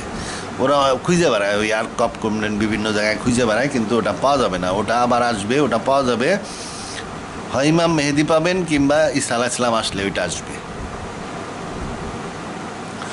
আচ্ছা, ওইটা যেহেতু আল্লাহর লিখিত গ্রন্থ ওইটার মধ্যে আছে, এই জন্য ওইটা আসার পরে ধর্ম মাইনে চলতে হয়। ওইটার বাইরে কিছু করলে সাথে সাথে বিপদ চলে আসে। আচ্ছা, হজ সম্বন্ধে জানতেছে। আমার হইলো, আমি কিন্তু মৌলানা সাহেব না, আমার বুদ্ধি সব উল্টাপাল্টা। এখন শুনতে যাইতেছেন শুনাই, কিন্তু ফলো করতে হবে। কিন্তু ওই যে বরিশালের হুজুর, ওনার হজের উপরে ভিডিও আছে, ওইটা দেখতে হবে। ওনার নাম হইলো কি, আসলে নাম ভুলে যাই আমি খালি। মৌলানা, ওই যে তফসির করছেন, তফসিরের ওয়াফি ওনার লেখক, তফসিরে ওয়াফিয়ের লেখক বরিশাল, বুঝছো? ওনারটার হজের উপরে ভিডিও আছে, ওইটা দেখেন। তবে হ্যাঁ, আমাকে যেহেতু জিজ্ঞেস করছেন, আমিও কিছু বকবক করি। হজ হইতেছে ইসলামী ঐক্যের প্রতীক। ওখানে হজ কী করতে হবে? হজটা হলো কি, রাসূলুল্লাহ বলছেন আরাফাতে উপস্থিত হওয়াটাই হজ। আরাফাতে উপস্থিত হওয়া হজ। এখন আরাফাতে আমি উপস্থিত হব কেন? আবার আরাফাতে উপস্থিত হব হইল খলিফার ভাষণ শোনার জন্য, কিংবা খলিফা যদি অসুস্থ হন, বুড়া মানুষ, তিনি যদি অসুস্থ হন, ওনার লিখিত বা ওনার বলে দেওয়া ডাইরেকশন অনুযায়ী একটা ভাষণ ওইখানে কেউ একজন পড়ে শোনাবে। তাহলে এটা মুসলিম উম্মার গাইডেন্স, ওই ভাষণটা ওই সময়ের রাজনৈতিক পরিস্থিতি পরিবেশ এইসব বিবেচনা করে উনি একটা ডাইরেকশান, মুসলিম উম্মাকে একটা ডাইরেকশনমূলক একটা বক্তৃতা দিবেন। সেই বক্তৃতাটাই হলো হজের মূল কাজ। আরাফাতে উপস্থিত থাকা, খলিফার ভাষণ শোনা, কিংবা খলিফার লিখিত ভাষণ শোনা, কিংবা খলিফার ডাইরেক্টেড ভাষণ শোনা, এটাই হইতেছে হজের মূল কাজ। এখন খলিফা যদি না থাকে, হজে যায় কী লাভ? ওখানে যায় ওই কানা হাফিজের ডাইরেক্ট ওই যে কী জানি, ওই যে সরি তবা, তো উনি ওই সৌদি বাচ্চার তোষণকারী লেকচার শুনে কোনো লাভ নেই। তো তবুও উনি অনেক ভালো কথা বলেন, ওইগুলো শোনা যাইতে পারে। তো হজ ফরজ করা হয়েছে, ওখানে ইসলামী হুকুমত আছে কি নাই এটা আমাদের বিবেচ্য বিষয় না, খলিফা আছে কি নাই এটা আমাদের বিবেচ্য বিষয় না। খলিফা আল্লাহ যখন আল্লাহ দিবে তখন এটা হবে। তো আমাদের কাজ হজে যাওয়া, হজে যাইতে হবে, এই হইল কথা। আচ্ছা, খলিফা এখন আমরা বলতেছি আছে নাই, ইসলামী নেতৃত্ব আস্তে আস্তে খোমেনির কাছে চলে যাচ্ছে, ওনাকে আপনি খলিফা হিসাবে ধরে নিতে পারেন। যে কোনো দেশ তার সাথে, যে কোনো দেশের রাষ্ট্রপতি তার সাথে হ্যান্ডশেক করে আসলেই সে তার আনুগত্য খিলাফত মেনে নিল। আন্তর্জাতিকভাবে উনি ইসলামী উম্মার প্রতি একটা গাইডেন্স হিসেবে দিবেন আর কি। এই আমার ওই যে খিলাফত সম্বন্ধে অনেক ভিডিও আছে, ওইগুলো দেখে নিন। ইসলাম কিন্তু গভর্নমেন্ট চালায় না, গভর্নমেন্ট যে যার মতন চলতে হবে, রাজা হইলেও চলবে, আমির হইলেও চলবে, গণতান্ত্রিক হইলেও চলবে, যে কোনো রকমের গভর্নমেন্ট হইতে পারে। গভর্নমেন্টগুলোর কাজ কি? খলিফার নির্দেশ মেনে নেওয়া, সেইটাই হলো গভর্নমেন্টের কাজ। আর ইসলাম প্রতিষ্ঠা হবে কোথায়? ইসলাম প্রতিষ্ঠা হবে গ্রামের মসজিদের ইমামের মাধ্যমে। গ্রামে ইসলাম, মানুষের মধ্যে ইসলাম প্রতিষ্ঠা হওয়া মানে গ্রাম পর্যায়ে কাজ, ইসলামের কাজ গ্রাম পর্যায়ে। মসজিদ ভিত্তিক সমাজ ব্যবস্থার মাধ্যমে ইসলাম প্রতিষ্ঠিত হবে মানুষের মধ্যে, সাধারণ মানুষের মধ্যে। আর আন্তর্জাতিক ক্ষেত্রে খলিফা আছে, উনি আন্তর্জাতিক পর্যায়ে মুসলিম বিশ্বের নিরাপত্তা রক্ষা করেন আর কি। আর অনেক কাজ আছে খলিফার, আমার ওই জিহাদ সংক্রান্ত ভিডিও আছে, ওইগুলো দেখে নিন, ওর মধ্যে আছে। তো হজটা খলিফার সাথেই মূলত জড়িত।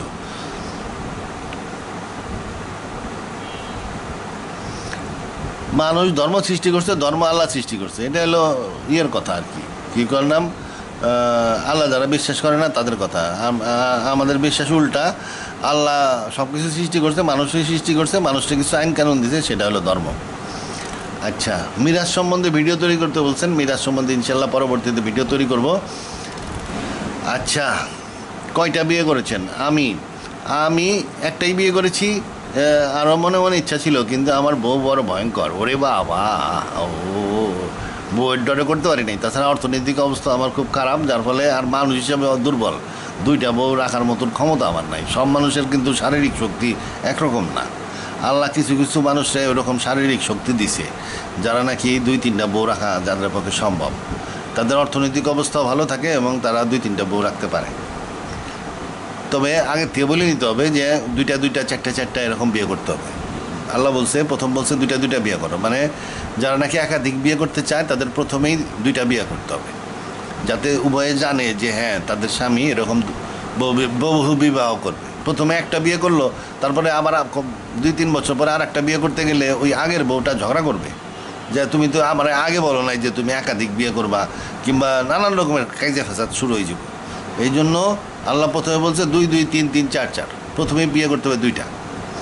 পরস্পরকে উভয় মহিলাকে জানাইতে হবে যে আমি কিন্তু 2টা বিয়ে করব, একটা অমুক একটা অমুক, তাহলে 2টা হলো 2-2। তারপর কিংবা 3-3, 3টা মহিলাকে ঠিক করে 3জনের একসাথে বিয়ে করতে হবে, কিংবা 7 দিনের মধ্যে 3টার বিবাহ করে ফেলেন এবং 3জনই জানবে যে আমাদের স্বামী 3জন মহিলাকে বিয়ে করতেছে। তাহলে তাদের মধ্যে কোনো গোলমাল থাকবে না, বরং তারা একজন আরেকজনের সহযোগী হয়ে যাবে। বা একটা বাচ্চা হওয়ার পরে মনে করেন এক বউ রাঁধতেছে আর এক বউ বাচ্চা দেখতেছে, কিংবা এক বউ মার্কেটে গেছে আর এক বউ আপনার বাসায় বাচ্চা কাচ্চা দেখতেছে। পরস্পরকে সহযোগিতা করতে পারবে এবং আপনার ফ্যামিলির নিরাপত্তা, সিকিউরিটি অনেক বেড়ে যাবে। আচ্ছা, একাধিক বিয়ে খারাপ না, ভালো। আচ্ছা, বেটার দেন সিঙ্গেল ম্যারেজ। আচ্ছা, তবে আমি করতে পারি নাই, কারণ আমার বউ প্রথম কথা বড় ডেঞ্জারাস, 2 নম্বর কথা আমার টাকা পয়সা বেশি নাই, 3 নম্বর কথা আমার শারীরিক ক্ষমতা অত বেশি না যে আমি একাধিক বউ রেখে ফাইটিং করতে থাকবো 3টার সাথে। একটার সাথেই পারি না, 2-3টার সাথে ফাইটিং, ওরে বাবা। কোরআনে আল্লাহ যাদেরকে ক্ষমতা দিয়েছেন তারা করবে কোরআনে। তবে আমি নীতিগতভাবে বহুবিবাহ পছন্দ করি। কোরআন দজ্জাল ও ইমাম মেহেদি নাই, কোরআনে দজ্জাল ও ইমাম মেহেদি নাই, দজ্জাল আছে হলো, তবে কোরআনে দাব্বাতুল আরদ আছে, কান টানলে মাথা আসে, দাব্বাতুল আরদ আছে। অতএব দাব্বাতুল আরদের আলোচনা করলেই এই কান টানলে যেমন মাথা আসে, ওই সাথে সাথে এই ইমাম মেহেদিও চলে আসবে, দজ্জালও চলে আসবে। কারণ দাব্বাতুল আরদ ইমাম মেহেদি আর দজ্জাল, তিনটা একটা আর একটার সাথে জড়িত। তা আমার এই আখিরুজ্জামান সম্বন্ধে একটা ভিডিও আছে, 5টা ভিডিও আছে, ওইগুলো দেখে নিন। তাছাড়াও আমি রিভলিউশনের উপরে ভিডিও করবো। দাজ্জাল ও ইমাম মাহদি কোরআনে না থাকলেও বাইবেলে আছে। আল্লাহ বাইবেলকে বিশ্বাস করতে বলছে। অতএব বাইবেল থেকে যদি থাকে ওই ইনফরমেশন বাইবেল জ্ঞান অর্জনের জন্য পড়া যাবে। যেহেতু বাইবেলে আছে ওটা বিশ্বাসও করতে হবে। বিশ্বাস না করলে গুনাহ হবে, কারণ আল্লাহ বাইবেলকে বিশ্বাস করতে বলেছেন। তবে আল্লাহ এটাও বলছে বাইবেল করাপ্টেড হয়ে গেছে, বিকৃত হয়েছে। অতএব বিশ্বাস করার সময় আপনার চিন্তা থাকতে হবে যে না, বিশ্বাস করলাম, তবে হ্যাঁ এটার মধ্যে একটু বিকৃতি থাকতে পারে, এই এছাড়া আর কিছু না। তো বিশ্বাস করতে হবে। বিশ্বাস করতে হবে এইভাবে কীভাবে, যে না এটার মধ্যে কিছু বিকৃতি আছে, হ্যাঁ, এই জন্য আমল করা যাবে না বাইবেলের উপরে, কিন্তু বিশ্বাস করতে হবে ওই বিশ্বাস সহ যে এটার মধ্যে বিকৃতি থাকতে পারে। তারপরে কি কোরআন রেফারেন্স দিয়ে বলবেন। আসলে আমি যে বক্তৃতা দিই, আমার কথাবার্তা ভালো মতন বুঝতে পারে তারাই, যারা নাকি নিয়মিত বাংলা কোরআন শরীফ অনেক আগে থেকে পড়ে, যারা অলরেডি ধার্মিক, বাংলা কোরআন শরীফ অনেকবার পড়ছে, তাদের রেফারেন্স দেওয়া লাগে না। তাদেরকে একটা আয়াতের কথা বললে তাদের মনে এসে যায় যে হ্যাঁ ওই আয়াতটা আছে। আর 2 নম্বর কথা হলো, আমি আমার ভিডিও তাদের উদ্দেশ্যে যারা নাকি অনেক হাদিসও পড়ছে, বেসিক্যালি ধার্মিক লোকদের জন্য আমি এগুলা দিই, তাদের রেফারেন্স লাগে না। আর যাদের কোরআনের আয়াতের রেফারেন্স লাগবে খুঁজে বাইর করে দেখার জন্য, তার জন্য আমার বক্তৃতা না। এই ভালো করে একটু রেফারেন্সটা কোরআন শরীফ বাংলাটা আগে কয়েকবার পড়ুক, তারপরে রেফারেন্স দেওয়া লাগবে কি না লাগবে সেটা পরে দেখা যাবে। আচ্ছা, এরপরে আর একটা মতভেদ, গণ্ডগোল। 71 সালকে গণ্ডগোল কেন বলছি? আচ্ছা, 71 সালকে গণ্ডগোলের বছর বলছি, হয়েছে কি, এই স্বাধীনতার 71 সালের পরেই সারা বাংলাদেশের লোক 71 সালকে গণ্ডগোলের বছর বলতো। তা অনেকদিন বলতো 71 সালকে সাধারণ মানুষ, আপামর জনসাধারণ, এটা কিন্তু জনগণকে কেউ শিখায় নাই, মানুষকে কেউ শিখায় নাই। মানুষ নিজের মন থেকে এই ওয়ার্ডটা বাইসে উঠছে, গণ্ডগোলের বছর। এইটা সাধারণ আপামর জনসাধারণের মন থেকে এই কথাটা ভাইসে উঠছে, গণ্ডগোলের বছর। কেউ শেখায় নাই, কোনো পেপারেও লেখা হয় নাই গণ্ডগোলের বছর।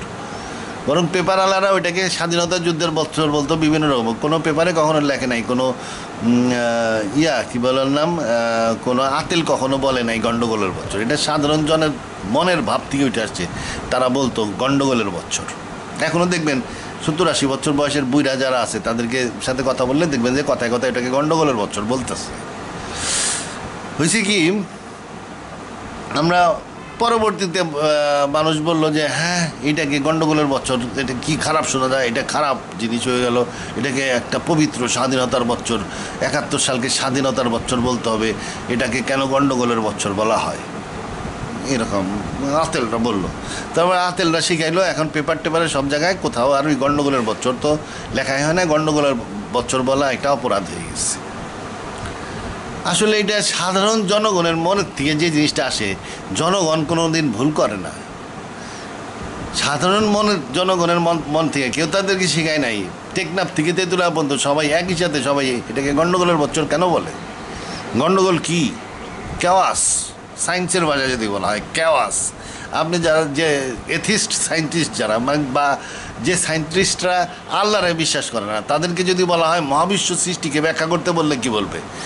কেওয়াস থেকে মহাবিশ্বের সৃষ্টি, মানে বিগ ব্যাং কেওয়াসের থেকেই আনসার্টিনিটি প্রিন্সিপালের কারণে বিভিন্ন রকমের ফিউচার ছিল, এটার মধ্যে বিভিন্ন রকমের হিস্ট্রি ছিল। যে কোনো একটা হিস্ট্রি ম্যাটেরিয়ালাইজড হয়েছে, যার ফলে যতই মহাবিশ্ব সম্প্রসারিত হয়েছে ততই আনসার্টিনিটি প্রিন্সিপালের ইন্টেন্সিটি কমে গেছে, যার ফলে আমাদের একটা পার্টিকুলার মহাবিশ্বে আমরা এখন দেখতেছি। মহাবিশ্ব তাহলে সৃষ্টি হলো থেকে কেওয়াস থেকে, গণ্ডগোল থেকে মহাবিশ্বের সৃষ্টি। যখন খুব বড় একটা জিনিস ঘটতে থাকে তখন সেই জিনিসটাকে আমাদের দৃষ্টিতে কেওয়াস মনে হবে গণ্ডগোল। বিগ ব্যাং থিওরিতে যে সায়েন্টিস্ট বিগ ব্যাংটাই ব্যাখ্যা করতেছিল, সে প্রথমে বলতেছিল প্রথমে ওই গোল্লার থেকে, মানে কি বলে বুঝতে পারতেছিল না। সে বলতে ওইটাতে কি কোনটার থেকে মহাবিশ্ব সৃষ্টি হলো। হঠাৎ করে সে বলতে বিগ ব্যাং থেকে শুরু হলো। তা আমরা ধরে নিলাম বিগ ব্যাং থেকে মহাবিশ্ব সৃষ্টি। বিগ ব্যাংটা কি? একটা বিরাট বড় এক বিস্ফোরণ। মানে যখন অনেক ঘটনা একসাথে একটা ঘটতে থাকে বা একটা বিরাট জিনিস হইতে থাকে, ওইটাকে আমাদের দৃষ্টিতে গণ্ডগোল মনে হয়। কিন্তু এই গণ্ডগোলের মধ্যেও একটা শৃঙ্খলা থাকে, সুনির্দিষ্টভাবে প্রত্যেকটা পার্টিকেল চলছে, নাহলে এত সুন্দর মহাবিশ্ব এইভাবে হইতো না। আল্লাহ যখন দ্রুত বেগে অনেকগুলা কাজ একসাথে করতে থাকে, তখন আমাদের দৃষ্টি থেকে ওইটাকে গণ্ডগোল মনে হয়। আসলে ওইটা গণ্ডগোল না, ওই আমাদের দৃষ্টিতে ওটা গণ্ডগোল। এবং সৃষ্টি হয় গণ্ডগোল থেকে, সৃষ্টি কেওয়াস থেকে সৃষ্টি হয়, গণ্ডগোলের থেকেই সৃষ্টি হয়। তাহলে এই গণ্ডগোলের সূত্রপাত কবে? 71 সালের গণ্ডগোলের সূত্রপাত 7ই মার্চে। আপনি যদি বলেন যে দেশ স্বাধীন করছে কিনা শেখ মুজিব, কেমনে করছে? 7ই মার্চের ভাষণে উনি একটা বিস্ফোরণ ঘটায় দেশে গণ্ডগোল সৃষ্টি করে দিয়েছেন। সেই গণ্ডগোলটা কি? হঠাৎ করে দেখা গেল পুলিশ আর সরকারের কথা শোনে না, ইপিআর বাইরে গেছে অস্ত্র শস্ত্র নিয়ে, যে আমরা এখন আর সরকারের সাথে নাই। ব্যাংকালারা স্টেট ব্যাংক অফ পাকিস্তানে টাকা না জমা দিয়ে দেশি এক ব্যাংকের মধ্যে ট্যাক্স জমা দিতেছে। আর্মি ক্যান্টনমেন্ট থেকে বাইরে আর একদিকে চলে যেতেছে। এই যে মহাগণ্ডগোল শুরু হয়ে গেল, জনগণ আটতে আটতে বাড়ির দিকে চলে গেছে, অফিস আদালতে যায় না। তার ভাষণ প্রচার করা হয় না, এইদিকে রেডিও পাকিস্তান বন্ধ, যে তার ভাষণ মানে টোটাল কলাপস এবং টোটাল গণ্ডগোল। এই গণ্ডগোল 7ই মার্চে যে উনি বিস্ফোরণ ঘটায় যে গণ্ডগোল সৃষ্টি করছেন, সেই গণ্ডগোল থেকেই প্রকৃতপক্ষে বাংলাদেশের জন্ম। এবং এই গণ্ডগোল বা কেওয়াসের মধ্যে মুক্তিযুদ্ধ একটা সাধারণ ছোট একটা অংশ। আচ্ছা, ছোট একটা অংশ না, বড় একটা অংশ। আরও অংশ আছে, 1 কোটি লোক ভারত চলে গেছে, ওটাও একটা বড় অংশ। সমস্ত লোক সরকারি কর্মচারী অধিকাংশ চাকরি বাকরি ছেড়ে দিয়ে বাড়ি দিয়ে বসে দিচ্ছে, ওটাও একটা বড় অংশ। তো এই অনেক বড় অংশ, অনেক গণ্ডগোলের মধ্যে থেকেই বাংলাদেশের সৃষ্টি। আপনি একটা ওই আপামর জনসাধারণের মুখ থেকে যে জিনিসটা বেরিয়েছে, সেটা আপনি থিওরি মেরে, আতলামি থিওরি মেরে ওটাকে স্বাধীনতার বছর বলে ডিক্লেয়ার করে দিলেন, তাহলে ক্রেডিটটা শুধু তাহলে মুক্তিযোদ্ধাদেরই, আর কারোর তো আর কোনো ক্রেডিট নাই। কিন্তু ওই যে আর কারোর কোনো ক্রেডিট থাকলো না। এই যে সারা বছরের পর বছর মনে করেন 20-25 বছর ধরে জেল জুলুম খাইতে যারা নাকি ওই 27 মাস পর্যন্ত হাজির হয়েছে, যারা সমস্ত বাড়ি ঘর গরু 14 টাকায় বেচে ভারত চলে গেছে, যারা চাকরি বাকরি ছেড়ে যায় দেশে যায় বইছে, যারা তাদের আর কোনো ভ্যালু নাই। আছে একজনেরই ভ্যালু, যে নাকি মুক্তিযোদ্ধা করছে। তাইলে তা না, 71 সালের স্বাধীনতার যুদ্ধ গণ্ডগোলটা সূত্রপাত 7ই মার্চে, যুদ্ধ শুরু 26 মার্চে।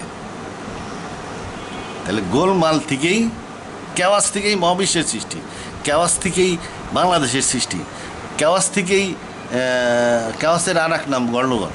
এই জন্য মানুষের মুখ থেকে বেরোয়ছিল গণ্ডগোল, ওটাকে এখন আতেলটা চেঞ্জ করে দিছে। এখন হয়েছে কি, আমি আবার ওই আগেকার দিনের একটু ভাব আছে। 71 সালে আমার বয়স ছিল 13 বছর, ওই তারপরেও 3-4 বছর ওটাতে গণ্ডগোলের বছর বলতাম, এই জন্য বাই মিস্টেক বেড়ে গেছে, স্লিপ অফ টাং, সরি, আর বলবো না। ওটা স্বাধীনতার বছর, গণ্ডগোলের বছর না, সরি। আচ্ছা, কাদের সিদ্দিকির ব্যাপারেও বলছে। হ্যাঁ, কাদের সিদ্দিকি সম্বন্ধে আমি যেটা বলছি সেটা হলো 16ই ডিসেম্বর পর্যন্ত, 71 সালের 16ই ডিসেম্বর পর্যন্ত যে কাদের সিদ্দিকি ছিল, সেই কাদের সিদ্দিকির কথা আমি বলছি। 16ই ডিসেম্বরের পরে উনি কী করছে না করছে সেটা আমি বলি নাই, এবং ওই ব্যাপারে আমি দায়িত্বশীল না। উনি এখন একটা রাজনীতিও করে, আমি ওনাকে প্রশংসা করতে দেখে কি আমি ওনার রাজনীতি সমর্থন করি নাকি? না, এমন হইতে পারে আমি ওনার আমি কোনো রাজনীতি সমর্থন করি না। ওনার সাথে ব্যক্তিগত অনেকের সাথে মারামারি থাকতে পারে, ঝগড়া থাকতে পারে, একটা মানুষ একটা জীবন কাটাইতেছে, তার সাথে কতজনের কত কিছু থাকতে পারে, ওগুলো তো আমার সাথে কোনো সম্পর্ক নেই। আমার যে কাদের সিদ্দিকি যেটা বলছি, ওনার যুদ্ধটা 16ই ডিসেম্বরে শেষ, বাস। তারপরে উনি কী করছে সেটা তো আমি তার জন্য জিম্মাদার না। অনেকে তারা পছন্দ করে, অনেকে পছন্দ করে না। 16ই ডিসেম্বরের পরবর্তী কাজের জন্য, 16ই ডিসেম্বরের আগের কাজের জন্য সবাই তাকে পছন্দ করে। আমি যে অফিসে, যে মিরপুরে একটা অফিসে ব্রিগেডে চাকরি করতাম, ব্রিগেড হেডকোয়ার্টারে তখন ক্যাপ্টেন ছিলাম, আমি স্টাফ ক্যাপ্টেন। আমার পিছনে একটা অনার বোর্ড ছিল, আমি তখন ক্যাপ্টেন, বিয়ে করে নেই তখন। অনার বোর্ড ছিল, ওই অনার বোর্ডে প্রায় 15-20 জন অফিসারের নাম, তার মধ্যে একজন ক্যাপ্টেনের নামের পাশে স্টার চিহ্ন দেওয়া। তা আমি বললাম যে এখানে স্টার চিহ্ন দেওয়া কেন ওনার নামের পাশে? তো ওখানের লোকজন সত্যি কিনা জানি না বললো যে স্যার উনি কিল্ড ইন অ্যাকশানে চাকরিরত অবস্থায় মারা গেছেন, অ্যাকশনে মারা গেছেন। আমি বললাম কী অ্যাকশনে মারা গেছেন? বলছি ওই যে কাদের সিদ্দিকির সাথে যে সে বঙ্গবন্ধু হত্যার পরে কাদের সিদ্দিকির সাথে একটু ফাইট হয়েছিল, ওই ফাইটে উনি মারা গেছেন।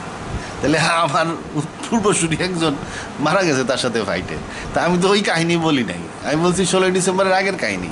আমি নেত্রকোনায় কমান্ডার ছিলাম বিডিআরের, ওইখানে ভবানীপুরে আমার ক্যাম্প ছিল, তার পাশেই লাগানো ওই নদীর ওপারে আর এক ক্যাম্প। আমি বললাম যে এত কাছাকাছি বিডিআরের ক্যাম্প কেন? কিন্তু 5 কিলোমিটার পরে পরে হওয়ার কথা।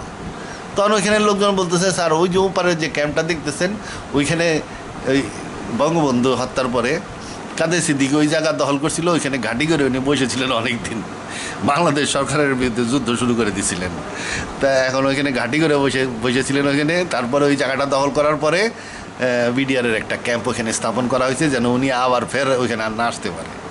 তো এইসব কাহিনী তো আমার কাহিনী না। আমি একজন কাদের সিদ্দিকের কিচ্ছা যে কেউ লোক বুঝবে, এটা 16ই ডিসেম্বর পর্যন্ত কিচ্ছা। কাদের সিদ্দিকী আপ টু 16 ডিসেম্বর 1971। তারপরে ওনার রাজনীতি, ওনার কাজকর্ম, এটা ওনার, এটার জন্য আমি দায়িত্ব না। আমি এটাকে ভালো বলতেছি না, খারাপও বলতেছি না। আমি ওনারে চিনিও না, এই এমন না যে আমি ওনার প্রচার চালাইতেছি। যুদ্ধে ওনার কৃতিত্ব আছে বিরাট, সেইটা মনে রাখতে হবে, এইটুকুই আমার কথা। আচ্ছা, ব্যাটারি শেষ। রসুলুল্লাহর পর, আচ্ছা রসুলুল্লাহ সম্বন্ধে, রসুলুল্লাহর পরে সাল্লাল্লাহু আলাইহি সাল্লাম বলা। রসুলুল্লাহ বললে সাল্লাল্লাহু আলাইহি সাল্লাম বলতে হয় না, রসুল বললে সাল্লাল্লাহু আলাইহি সাল্লাম বলতে হবে।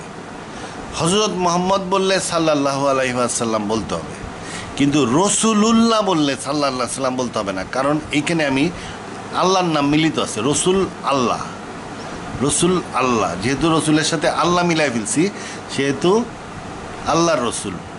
এখন আর সাল্লাল্লাহু আলাইহি সাল্লাম বলা যাবে না। যেমন লা ইলাহা ইল্লাল্লাহ মুহাম্মাদুর রাসূলুল্লাহ, এখানে কি বললাম? রসুলুল্লাহ। মোহাম্মদকে আমি কি বললাম? রসুলুল্লাহ। মোহাম্মদ কি? রসুলুল্লাহ। অতএব এরপরে আর দরুদ পড়া যাবে না, সাল্লাল্লাহু আলাইহি সাল্লাম আর বলা যাবে না।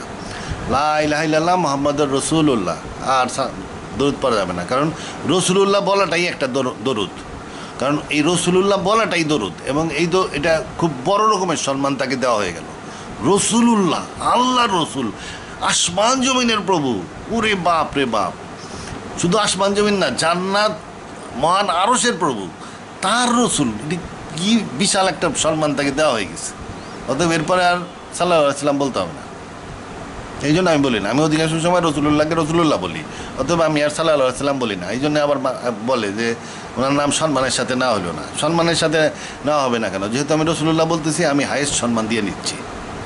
এরপরে আর দরুদের প্রয়োজন নাই, এত বড় সম্মানিত নাম এটা। রসুলুল্লাহ বলাটা এত সম্মানের ব্যাপার যে তারপরে আর কোনো দরুদ টরুদ লাগে না। হিজরি সাল ওমরের থেকে গোনা শুরু হয়েছিল, তাহলে রসুলুল্লাহ 1400 হিজরির কথা কেমনে বললেন? হ্যাঁ, কোনোভাবে হয়তো বলছিলেন, হাদিসটা আছে, হাদিসটা জেনুইন হাদিস, এবং ওই হাদিসটা আছে, এবং হয়তো বলছিলেন যে আমার মৃত্যু ওই মধ্যে আজ থেকে 1400 বছর পরে ওইরকম হয়তো বলছিলেন। যেভাবেই হোক, যে সাহাবী ওই হাদিসটা বর্ণনা করছেন উনি হিসাব করে বুঝছেন যে 1400 সালের কথা বলছে। এমন হইতে পারে যে রসুলুল্লাহ বলছিলেন যে আমাদের হিজরতের পরের থেকে 1400 বছর পরে। উনি জানতেন হিজরি সাল যে গণনা করা হবে, এইটা জানতেন। ফর্মালি এটা কাউন্টিং শুরু করছে ওমরের সময়, হযরত ওমরের সময়। হয়তো ওই সময় রাজত্ব চালানো শুরু হয়েছে, সাম্রাজ্য হয়ে গেছে, হিজরি সালের গণনার ডকুমেন্টেড হয়ে গেছে। ওই সময় ডকুমেন্টেড হয়ে গেছে, মানুষ জানে যে এই যে ডকুমেন্ট পাইলাম এখান থেকে হিজরি সালের গণনা হয়েছে। কিন্তু হিজরি সাল তো হিজরতের পর থেকে হয়েছে, এটা রসুলুল্লাহ চালু করে দিয়ে গেছেন। এমন হইতে পারে হয়তো প্র্যাকটিসে আসছে ওমরের সময় থেকে, কিন্তু রসুলুল্লাহ যেটা বলেন নাই সেটা নর্মালি ওই সাহাবীরা করতেন না। রসুলুল্লাহ যদি না বলে থাকেন, এমনকি তারা ওমর কোরআনকে লেখেন নাই, বলছেন যে যে কাজ রসুল করেন নাই সেটা আমি করবো কেন, এই জন্য কোরআন ওসমান এসে তারপরে লিখছেন। তাইলে যদি হিজরি সাল রসুল্লাহ কাউন্ট শুরু না করতেন তাহলে ওমর বলতো যে যে কাজ রসুল করেন না এটা আমি করবো কেন, অতএব হিজরি সালের চিন্তাই তার মাথায় আসতো না। রসুল হিজরি সাল গোনা শুরু করছিলেন, সেটা অফিসিয়ালি ডকুমেন্টেড হয় নাই, ডকুমেন্টেড ওমরের সমান হয়েছে। যদি ওমরের সময় ডকুমেন্টেড হয়ে থাকে তাহলে বুঝতে হবে অবশ্যই এটা রসুল বলছেন, নাহলে ওমর করতেন না। যেটা রসুল বলেন নাই সেটা ওমর করতেন না। পুরোজন বিশ্বাস না হলে পৃথিবীতে অনেক দেখা যায় অনেক ভোগান্তি খাটে, অনেকের চোখ নাই, অনেকের নাক নাই, অনেকের হাত পা ছাড়া জন্মগ্রহণ করে, অনেকে অনেক দুঃখ দুর্দশার মধ্যে দিয়ে জীবন কাটায়। তাহলে পুনর্জন্ম থাকলেও এটা জাস্টিফাইড হইল আর কি। কিন্তু এটা কথাটা সত্যি না, কারণ পৃথিবী হইতেছে কি, একটা লোকের হয়তো চোখ নাই কিন্তু সে 60 বছর চোখ ছাড়াই জীবন পার করে গেল। এই যে 60টা বছর, এটা কিন্তু আসলে মহাবিশ্বের তুলনায় 60 মিনিট, 1 ঘন্টা। এইখানে একজন কোটিপতি 60 মিনিটের কোটিপতি, আর একজন ফকির 60 মিনিটের ফকির। একজন লোক যদি 5 বছরের জন্য প্রেসিডেন্ট হয় বাংলাদেশের, তাহলে সে 5 মিনিটের প্রেসিডেন্ট। আর একটা লোক যদি 5 বছর রিক্সা চালায় খাইতে হয়, তাহলে সে 5 মিনিটের রিক্সাওয়ালা। এই 5 মিনিট 60 মিনিটের জন্য ন্যায় অন্যায় অত্যাচার, কে ভালো থাকলো, কে আরামের খাটে ঘুমাইলো, কে এসিতে থাকলো, কে গরমে থাকলো, ম্যাটার করে না। মানুষের আসল জীবন শুরু হবে পুনরুত্থানের পরে, পরকালে। ওই সময় যে প্রেসিডেন্ট সে আজীবনের প্রেসিডেন্ট, আর যে গরিব সে আজীবনের গরিব। অতএব ওইটাই হলো আসল। এখানে এই 5 বছরে পৃথিবী থেকে কষ্ট করছে কি যায় আসে, বরং এই কষ্টের জন্য সে ওখানে যে আরও খুশি হবে, কারণ ওইটা হলো তার অনন্তকালের জীবন। যার পৃথিবীতে চোখ ছিল না, সে যখন দেখবে হিসাবে দেখবে যে আরে এর তো গুনাই নাই, চোখই ছিল না, কোনো খারাপ জিনিস দেখে নাই, তার মানে ওই গুনাই নাই।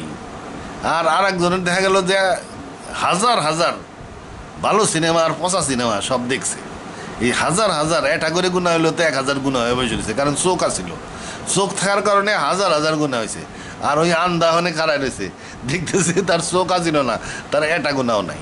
এ তো ওই দিন খুশিতে ডিগবাজি দিতে থাকবে যে আমার চোখ আসছিল না, হা কি ভালো ছিল, আমার আল্লাহ চোখ দেয় নাই। তখন আল্লাহর সে প্রশংসায় পঞ্চমুখ হয়ে যাবে যে আল্লাহ তুমি এর চোখ দিয়ে কি মুশকিলে ভালাই চাও, না আমারে তুমি চোখ দিয়ে দাও নাই, তুমি আমার প্রতি কত দয়া করছাও। অতএব সব কিছু রিলেটিভ। অতএব ইয়া দেওয়া ওইসব আল্লাহর সৃষ্টি, মানুষ সৃষ্টি করছে আল্লাহ, তা আল্লাহর চাইতে মায়ের চাইতে যদি মাসির দরদ হওয়া বেশি হওয়া ঠিক না। আমি মানুষ সৃষ্টি করিও নাই, আমি কোনো গরু ছাগল মুরগি হাঁস মুরগি বিড়াল ভেড়া কোনো কিছুই সৃষ্টি করি নাই। সৃষ্টি করছে কে? আল্লাহ, যে স্রষ্টা, তার দরদ অনেক বেশি। অতএব তার দরদ অনেক বেশি। আমরা দেখতেছি রাস্তায় একটা বিড়াল গাড়ির তলে পরে চ্যাপ্টা হয়ে গেল, আমরা দেখলাম এটা, কিন্তু ওই বিড়ালের সমস্ত ডাটা আছে, ওইটা পরকালে সে পুনরুত্থিত হবে এবং তারও নির্দিষ্ট কোনো জায়গা আছে, মাটির সাথে মিশাই দেওয়া হবে, মানে মহাবিশ্বে কোথাও তার জায়গা আছে, মহাবিশ্বে তাকে ছড়াই দেওয়া হবে, মাটির সাথে মিশাই দেওয়া হবে, মানে বিচারের পরে তাকে ছেড়ে দেওয়া হবে, ওই ল্যান্ডের জমিনে তাকে সে ছড়াই যাবে আর কি। তার জন্য জমিন আছে, পুনরুত্থান, সে আবার সৃষ্টি হবে, আর তারপরে সে আর কোনোদিন মরবে না। অতএব পৃথিবীতে যা হচ্ছে এটা টেম্পোরারি জিনিস, এখানে ওই জাজমেন্টে গেলে হবে না। সব কিছু স্রষ্টা আল্লাহ, এবং আল্লাহ খুব ভালো জানে কোনটা কী করতে হবে, এবং মায়ের চাইতে মাসির দরদ বেশি হলে চলে না। স্বপ্ন একটা নিয়ে অনেক গবেষণা হচ্ছে। স্বপ্ন হলো কি, স্বপ্ন নিয়ে আমার তেমন কোনো ভালো আইডিয়া নাই, এই জন্য স্বপ্ন নিয়ে না বললাম। স্বপ্ন মানুষের চিন্তার কারণে স্বপ্ন দেখে, এটা ঠিক না অবশ্য। কারণ এমন জিনিস অনেক সময় স্বপ্ন দেখে যেসব জিনিসের চিন্তা সে কোনো দিন করেই নেয়, সেই সব জিনিসের স্বপ্ন দেখতেছে। তার মানে কি, আর স্বপ্নর সাথে রু জড়িত। আল্লাহ রুকে খুলে নেয় ঘুমানোর সময়, এই রুটা খুলে নিলে রুটা হয়তো কোনো কিছু জায়গায় দেখতেছে, রুর সেন্স করতেছে কোনো কিছু, সেই সেন্সটা আবার সে হয়তো ট্রান্সফারও করতে পারে নফসের মধ্যে কাছে বা ব্রেনের কাছে। একটা সিস্টেম নিশ্চয়ই আছে। ড্রিম নিয়ে অনেক গবেষণা আছে, সায়েন্টিস্টদের আছে, ফিলোসফারদের আছে। কোরআন হাদিসে এ ব্যাপারে পরিষ্কারভাবে কিছু বলা হয় নাই, তবে নবীদের স্বপ্ন সঠিক এটা জানা যায়। তার মানে কি, স্বপ্ন আল্লাহ দেখাইতেও পারে। নবীদের স্বপ্ন সঠিক মানে আল্লাহ স্বপ্ন দেখাইতে পারে, তার মানে স্বপ্ন দেখানোর কোনো সিস্টেম আছে। এই স্বপ্নটা দেখায় কেমনে, ব্রেন ডাটা ইনসার্ট করে মনে হয় দেখায় কেমনে দেখায়, আমি ঠিক ভালো আইডিয়া নেই এ ব্যাপারে। কারণ কোরআন হাদিসে যদি যথেষ্ট তথ্য না থাকে তাহলে সে ব্যাপারে সাইন্টিফিক অ্যানালাইসিস করা যায় না। আচ্ছা, কোরআন হাদিসে স্বপ্নের উপরে যথেষ্ট তথ্য দেওয়া নাই। প্যারালাল ইউনিভার্স কোরআনে আছে কিনা? প্যারালাল ইউনিভার্স অবশ্যই আছে। জিনদের universe parallel universe. Big bang থেকে একটা ম্যাটারের ইউনিভার্স তৈরি হয়েছে, ব্যারিওনিক ম্যাটারের ইউনিভার্স যেখানে আমরা থাকি, আর একটা তৈরি হয়েছে অ্যান্টি ম্যাটারের ইউনিভার্স যেখানে জিনরা থাকে। অর্থাৎ প্যারালাল ইউনিভার্স কোরআন অনুযায়ী অবশ্যই আছে। জিনদের ইউনিভার্স প্যারালাল ইউনিভার্স। তবে হ্যাঁ, আর একটা ইউনিভার্স আছে জান্নাত। জান্নাতটা প্যারালাল ইউনিভার্স হলেও এটা কিন্তু বিগ ব্যাং থেকে সৃষ্টি হয় নাই। তার মানে এটাকে ঠিক উৎস আলাদা, কিন্তু ওটাকে প্যারালাল ইউনিভার্স ধরা যায়, তবে ওটা আলাদা, আউটসাইড। এটা মহাবিশ্বের সাথে কোনো সম্পর্ক নাই জান্নাতের। মাঝখানে বরজাক আছে। মহাবিশ্ব একটা ইউনিভার্স, জান্নাত আর একটা ইউনিভার্স, এবং মাঝখানে বরজাক আছে। আর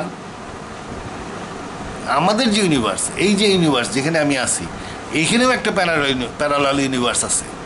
একটা হলো ব্যারোনিক ম্যাটারের ইউনিভার্স। এই যে এগুলো ব্যারোনিক ম্যাটার, এই ব্যারোনিক ম্যাটারের ইউনিভার্স, এবং একই বিগ ব্যাং থেকে একই সাথে এই জায়গাতেই একই জায়গায় আছে আর একটা এন্টি ইউনিভার্স, এন্টি ম্যাটারের ইউনিভার্স যেখানে জিনরা থাকে। জিনদেরও সিগারেট আছে, জিনদেরও লাইটার আছে। এন্টি ফায়ার দিয়ে ওরা সিগারেট ধরায়, আমরা ফায়ার দিয়ে ধরাই, ওরা এন্টি ফায়ার দিয়ে ধরায়। তাই একই মহাবিশ্বের মধ্যে দুইটা টুইন ওয়ান, এই মহাবিশ্বটা টুইন ওয়ান মহাবিশ্ব। একটা জিনদের মহাবিশ্ব যেটাকে আমরা এন্টি ইউনিভার্স বলতেছি, জিনরাও এন্টি ম্যাটারের তৈরি। আর একটা হলো ম্যাটারের ইউনিভার্স, ব্যারোনিক ম্যাটারের ইউনিভার্স, যেটাকে আমরা ইউনিভার্স বলতেছি, এটা ম্যাটারের তৈরি। তাহলে এই মহাবিশ্বটা যখন কলাপস করবে তখন এই ম্যাটারের ইউনিভার্সও কলাপস করবে, এন্টি ম্যাটারের ইউনিভার্সও কলাপস করবে। তাহলে এই মহাবিশ্বটার সিস্টেম হলো এটা এক্সপান্ড করে, নাহলে কলাপস করে। কিন্তু জান্নাত স্ট্যাটিক মহাবিশ্ব, এটা বারজাকের ওপারে আলাদা, টোটালি ওইটার অরিজিনই আলাদা। তবে ওটাকেও এক ধরনের প্যারালাল ইউনিভার্স বলা যেতে পারে। সূর্য পশ্চিমে, সূর্য গুটানো। ও ও কোরআনে আছে সূর্য গুটানো হবে, তাহলে পশ্চিম দিকে উদিত হবে, সেটা কোরআনে নাই, কিন্তু হাদিসে আছে পশ্চিম দিক থেকে উদিত হওয়া। এবং সূর্য যদি গুটায় ফেলা হবে, এটা যে কোরআনে আছে, এটা অনেক পরের ঘটনা, সিংহায় ফুৎকারের দেওয়ার পরের ঘটনা। আর সূর্য পশ্চিম দিক থেকে উদিত হবে, এটা হাদিসে আছে, এটা সূর্য পশ্চিম দিক থেকে উদিত হওয়ার সিংহায় ফুৎকার দেওয়ার আগের ঘটনা। পশ্চিম দিক থেকে উদিত হওয়াটা সিংহা ফুৎকারের আগের ঘটনা। আর সূর্যকে গুটানো হইবে কোরআনে আছে, সেটা হলো সিংহা ফুৎকারের পরের ঘটনা। কালা জাদু, কালা জাদু অবশ্যই আছে, তবে আজকালকার দিনে জাদুর শিক্ষা অতটা নাই, আগেকার দিনে ছিল। জাদু কি? কালা জাদু মানে কি? কথা দিয়ে জাদু বানায়। এই যে আমি যে কথা বলতেছি, এই কথাটা কি হচ্ছে? একটা তরঙ্গ সৃষ্টি হচ্ছে, একটা ইনফরমেশন বাতাসে বাইরে যাচ্ছে। তাহলে এই ইনফরমেশনটা যদি এমন একটা ডিজাইন দেওয়া যায় যেটা অন্য কোনো প্রাণীর ক্ষতি করবে, এই ইনফরমেশনের মাধ্যমে যদি একটা ডিজাইন তৈরি করা হয় যেটা অন্য প্রাণীর ক্ষতি করবে, তাহলে সেটা একটা জাদু। মানে প্রাণীর কিন্তু ক্ষতি করা যায়, কথায় ক্ষতি করা যায়। যেমন একটা জাপানিদের একটা টেস্ট আছে, 3 গ্লাসের পানি রাখছে, পানি রেখে একটা পানিরে বলে থ্যাংক ইউ পানি, তুমি খুব ভালো। আর একটা পানিরে যায় বলে যে ওই পানি তুই খারাপ, তুই শয়তান, তোরে মোটেই পছন্দ করি না। একটা পানিরে গালাগালি দিচ্ছে, আর একটা পানিরে ভালো বলতেছে। অনেকদিন পরে দেখা গেল যে এই 2 গ্লাসের যে পানি, দেখা গেলো যেটারে ভালো বলে সেটার মধ্যে ভালো ভালো গাছপালা এইসব হয়েছে, আর যেটা খারাপ বলতেছে ওর মধ্যে দেখা গেলো যে খুব খারাপ জিনিস হয়েছে, পয়সা খারাপ, মানে উল্টাপাল্টা হয়ে গেছে। তার মানে কি, মানুষের কথার একটা ভ্যালু আছে, এই ভ্যালুটা ইনফরমেশন হিসাবে যায় এবং কোনো টার্গেটের উপরে কাজ করতে পারে। এইটাকেই যদি খুব পাওয়ারফুল পাওয়ার দিয়া এবং একটা অ্যান্টি ফোর্স হিসাবে বা অ্যান্টি ইয়েতে কাজ করে জাদু হিসাবে অ্যাপ্লাই করা যায়। আমার ওই বিষয়ে তেমন একটা জ্ঞান নাই, তবে জাদু আছে। জাদু হলো কথাকে দিয়ে মারণাস্ত্র তৈরি করা আর কি। কোরআনের আয়াত দিয়ে জাদু করা যাবে না। কোরআনের আয়াত দিয়ে জাদু করতে গেলে ওইটা মানে কোরআনের নেগেটিভ কিছু কইরা ওটাকে জাদু বানানো, এটা ঠিক আমি জানি না জাদু কীভাবে বানায় আমরা জানি না, তবে জাদু আছে। কাবা ঘর তওয়াফ হজরে আসওয়াদ। কাবা ঘর যখন ওই যখন ইব্রাহিম কাবা ঘর তৈরি করছিল তখন আল্লাহ বলল যে এই ঘরে যারা বিশ্বাসী তাদের আসতে হবে, তওয়াফ করে যেতে হবে। তো এই হিসাবে আল্লাহ বলছে ইব্রাহিমের ঘর বানাইছে, তখন আল্লাহ বলে দিল যে হ্যাঁ হজ ঘোষণা করে দাও, এই ঘরের তওয়াফ করতে হবে, ঘর এই ঘরে সবাই আসতে হবে। এটার আরও কারণ ছিল, ইব্রাহিম বলছিল যে এখানে আমার একটা বংশধর থাকবে, কুরাইশরা আর কি, ইসমাইলের বংশধর, এবং কুরাইশরা এনে হয় না ফসল না আছে কিছু বিরান জায়গা, তখন ওইখানে ওই হজটার মাধ্যমে ওদের কিছু আয় হইতো। সামগ্রিকভাবে মিলাই টিলায় কাবা ঘর তো আপ করতে বলছে আল্লাহ। এই এর সাথে হজরা আসদের কোনো সম্পর্ক নেই। হজরা আসদ একটা মাদর ছাড়া কিছু না, এটাকে সাক্ষী বলা হয়। তো আপ করা হলো কাবা ঘর। কাবা ঘর তো আপ করা কেন? আল্লাহর নির্দেশ, যে আল্লাহ বলছে যে কাবা ঘরটা সবাই, ইব্রাহিম যখন বানাইলো ইব্রাহিমের উপরে খুশি হয়েছে, খুশি হয়ে বলছে যে এখানে সবাই যেন তওয়াফ করে। তওয়াফ করলে কী হবে? আসলে ওই বিরান জায়গায় মানুষ আসবে, কিছু ব্যবসাপাতি হবে, ওদের থেকে কিছু ইনকাম হবে, ইসমাইলের বংশধর ওখান থেকে কিছু ইনকাম করতে পারবে, এরকম একটা বিরান জায়গাতেও তারা বাইসে থাকতে পারবে। এবং এইটা হইতে হইতে একটা সময় এটা ধর্মীয় সেন্টার হিসাবে টিকে যাবে। এবং আল্লাহ জানতেন যে একটা সময় হযরত মুহাম্মদ সাল্লাল্লাহু আলাইহি ওয়াসাল্লাম এখানে আসবে, এখান থেকে উনি ইসলামকে প্রতিষ্ঠিত করবেন এবং ইসলামের সেন্টার হিসাবে এটা দাঁড়ায় যাবে। এটাও আল্লাহর অনেক মাস্টার প্ল্যান আছে, ওটার অনুযায়ী কাবা ঘর। কাবা ঘর আমাদের direction, symbol of unity of the উম্মাহ। আচ্ছা, এছাড়া আর এর কোনো গুরুত্ব নাই কাবা ঘর।